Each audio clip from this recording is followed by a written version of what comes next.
There's a bee pollinating a clover flower. Notice it's making its way around from flower to flower. It doesn't have anything to do with my apples right now because the apple blossoms are long gone.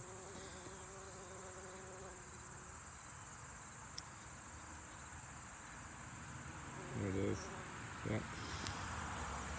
So the bee's doing its job to spread pollen from one flower to another flower. It's also helping to feed its own colony, and it was doing that about 3 months ago when this tree was loaded up with apple blossoms as well. And in doing so, it was able to fertilize the flowers, which allowed a fruit to grow. And those fruits became these King David apples. King David is a unique variety of apple in that it's a very strong tasting variety and probably too strong for the average supermarket consumer, so you don't see King David apples in supermarkets. Instead, you see milder apples like Honeycrisps and Braeburns and Fuji's and your standard McIntosh and other common varieties in supermarkets. People often ask me, assume that I just love apples so much and bring me apples from the supermarket, which is great. I think apples from the supermarket are fine, but honestly, I don't like them any more than you do, probably. They're a convenient snack, but what I really like are unique tasting apples like King David's. And I'm very excited that this tree is quite loaded up with them, even though it's a pretty young tree. And these apples will be ripe in about a month from now. They're best in mid-October most years. And so if I picked one of these apples off the tree right now, they would be considerably underripe, but edible. And I'm looking forward to picking these in October. How do we get a variety like King David to grow on a tree? Because apples are actually genetically very diverse, just like humans. I don't know about you, but I'm really glad that I'm not an exact clone of my mother or father. And humans don't clone each other when we give birth. We have offspring that have similar characteristics to our parents, but we're not an exact copy. And apples are the same way. If I were to pick one of these apples and then discard the seeds somewhere in very fertile ground and watch those trees grow, I might get 3 or 4 apple trees, and none of those trees would have King David apples on them.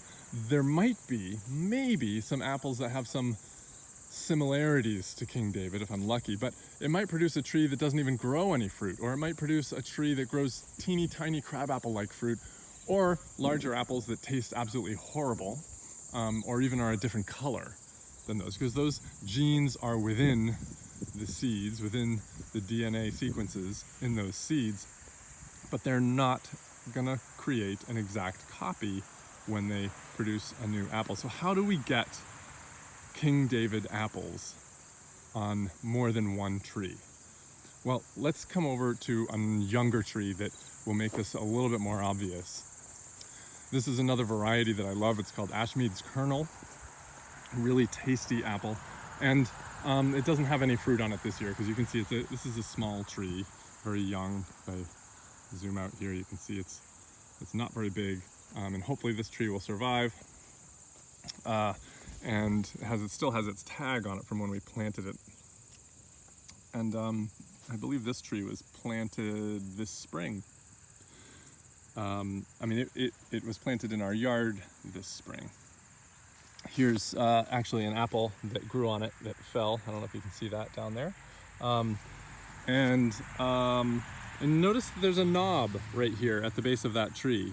Down here, this part of the tree, this base, the trunk of the tree, was once upon a time a hardy rootstock from another variety. One of those common varieties called Antonovka. It's a Russian apple tree that grows really hardy roots and trunks. And we use that variety to clip off a section of the trunk and insert a section of a tree that will grow a fruit that we really want. Antonovka apples are okay, but Ashmead's kernel apples are amazing. So I would take a scion branch from another tree, a scion branch meaning new growth from that year. I'll show you new growth from this Cox's Orange Pippin apple tree right here. Here's a branch right here. This is new growth. It's kind of fuzzy in the end.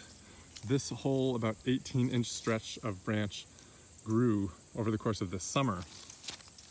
And I would clip that if I wanted to grow a new Cox's Orange Pippin tree and place it onto a rootstock of an Antonovka or another hardy variety that whose roots can survive some harsh environmental conditions. And eventually, if I do that correctly with a careful cut, it's usually a V shape in the bottom, and then the top would have a pointy section that would fit right in that V shape, and I'd wrap it tightly, and those cells would fuse.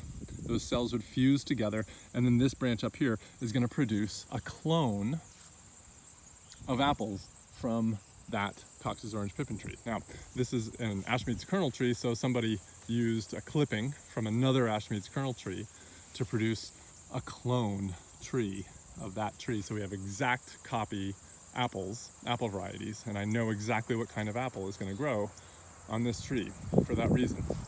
So it's cell manipulation. This year we're going to start the year talking about cells, and not just cell manipulation, but how cells interact. This is a golden russet tree right here. You can see why it's called a golden russet. A little bit russeted like a potato and a bright, beautiful gold color. Another one of my favorite varieties. It's very hardy and it lasts well into the winter.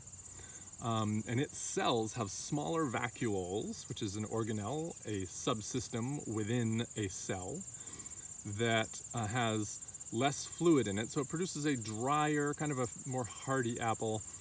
But since it's drier, it's not juicy and doesn't explode when you take a bite out of it.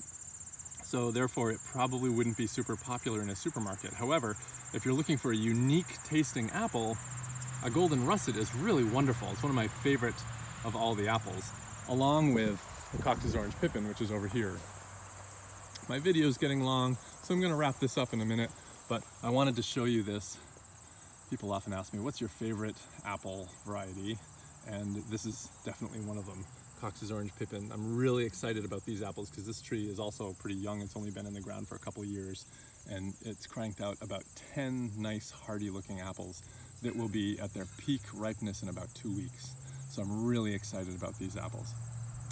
And these have larger vacuoles with more moisture in them, and so when I bite into this, it'll be a little bit more juicy, but still a very unique spicy flavor that is not like the apples that we taste in supermarkets. So if you ever go to an apple orchard this fall, or any fall, and you stumble upon Cox's Orange Pippin, it's a really, really tasty apple.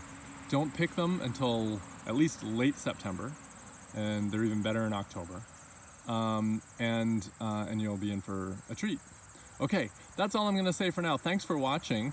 And we have a great year talking about living things and all the living and non-living factors that impact those living things. And we're gonna start talking about those living things at the cellular level. So have a great start to the year, and we'll talk to you soon.